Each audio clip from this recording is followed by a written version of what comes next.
Madam Prime Minister, ladies and gentlemen, I remember standing in front of the press almost 3 years ago, on the 24th of June 2016, the day after the British people, in a referendum, decided to leave our union. It was a sad day for our union, and a sad day for me personally. But we must respect the decision of the British people, no matter how deeply we regret it. As I said back then, the European Union has rules to allow a member state to leave. Ever since the 29th of March 2017, when the United Kingdom notified its intention to leave, the European Union has negotiated in this spirit. Our aim is to ensure that this withdrawal takes place in an orderly way. We want the rights of citizens on both sides of the Channel to be protected, and we want to preserve peace on the island of Ireland. These are things any responsible politician should care about. The European Union and the United Kingdom have a joint responsibility. We have a deal on the table which does exactly do this. The withdrawal agreement that the European Union and the government of the United Kingdom agreed on has in fact been on the table for 105 days now. The European Union is ready and our ratification process is ongoing. I have no doubt that it can be concluded on time. However, as we all know, the ratification has been more difficult on the UK side. This is why the Commission's chief negotiator, Michel Barnier, and I personally have been working extremely hard over the past months to provide the additional reassurances the Prime Minister needs to help her get the deal over the finishing line. Before the first meaningful vote in January, together with President Tusk, I sent a letter setting out our understanding of the withdrawal agreement, in particular on the backstop and our commitment to swiftly negotiate our future relationship. Since then, the Prime Minister and myself, we met very often, at least 3 times in the space of just 1 month, including in the desert of Egypt, by the way.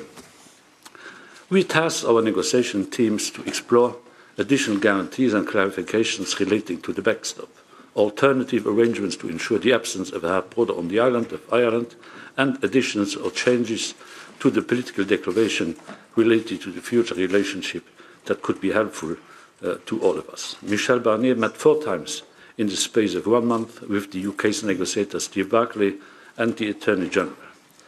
The EU has spared no energy, time or commitment to clarify, reassure or explain what the withdrawal agreement is and what it is not. We left no stone unturned. Our mind has always been open, our work always creative, and our hand has always been outstretched. It is in this spirit that today the Prime Minister and I have agreed on a joint, legally binding instrument relating to the withdrawal agreement. This instrument provides meaningful clarifications and legal guarantees on the nature of the backstop. The backstop is an insurance policy, nothing more, nothing less. The intention is not for it to be used, like in every insurance policy. And if it were ever to be used, it will never be a trap. If either side were to act in bad faith, there is a legal way for the other party to exit.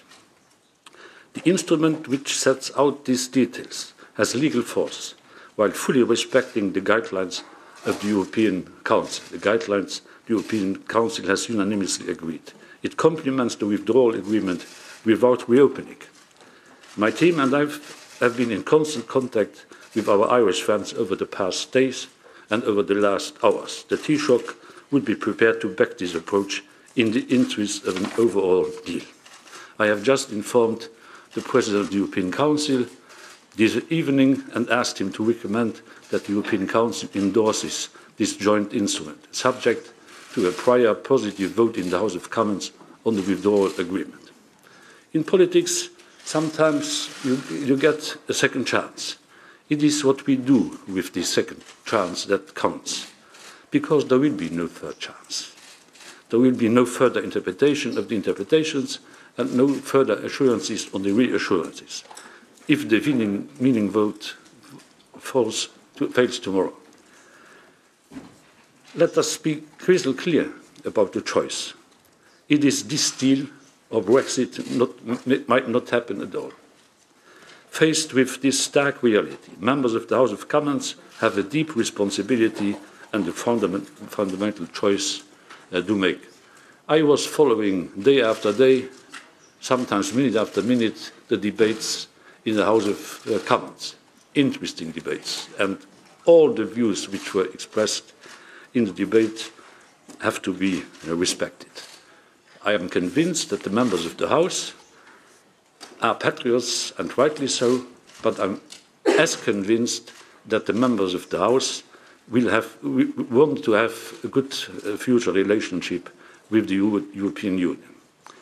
If the withdrawal agreement gets the backing of the House, the European Union is ready to immediately begin preparations on our future relationship. The European Commission's negotiation team is in place. Our tireless and extremely skilled chief negotiator, Michel Barnier, will be at the head of this team. We are ready. The United Kingdom may be leaving our union, but it will not be leaving our hearts and minds. We are bound together by common history and geography. Our personal ties, friendships, relationships run deep, and this will never change. It is with this in mind that I hope and I trust that today's meaningful legal assurances will be meaningful enough for the meaningful vote tomorrow. Let's now bring this withdrawal to a good end. We owe it to history. Wir haben lange verhandelt, schwierige Verhandlungen. Wir sind meterweise, manchmal auch millimeterweise aufeinander zugegangen. Ich bin fest davon überzeugt, dass die Vereinbarung, die wir heute getroffen haben, der einzig gangbare Weg ist. Depuis mars 2017, nous avons négocié. After March 17, we've been negotiating day after day to find an agreement, which we have found today. But it is still a sad day for the European Union. But in democracy, we need to respect the choice of the people. Today's agreement is there to prove it. Thank you. Last November, after 2 years of hard-fought negotiations, I agreed a Brexit deal with the EU that I passionately believe delivers on the decision taken by the British people to leave the European Union. Over the last 4 months, I have made the case for that deal in Westminster and across the UK. I stand by what that deal achieves for my country. It means we regain control of our laws by ending the jurisdiction of the European Court of Justice in the UK, regain control of our borders by ending free movement, regain control of our money by ending vast annual payments to the EU, the end of the common agricultural policy and the common fisheries policy for British farmers and fishermen, an independent trade policy, and the deal sets us on course for a good future relationship with our friends and allies in the EU. A close economic partnership that is good for business. Ongoing security cooperation to keep our peoples safe. The deal honours the referendum result and is good for both the UK and the EU. But there was a clear concern in Parliament over one issue in particular, the Northern Ireland backstop. Having an insurance policy to guarantee that there will never be a hard border in Northern Ireland is absolutely right. It honours the UK's solemn commitments in the Belfast Good Friday Agreement. But if we ever have to use that insurance policy, it cannot become a permanent arrangement, and it is not the template for our future relationship.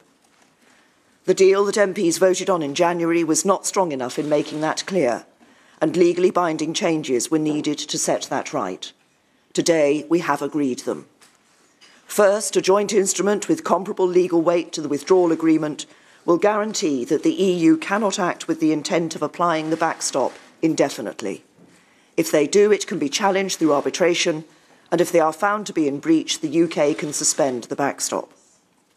The joint instrument also gives a legal commitment that whatever replaces the backstop does not need to replicate it.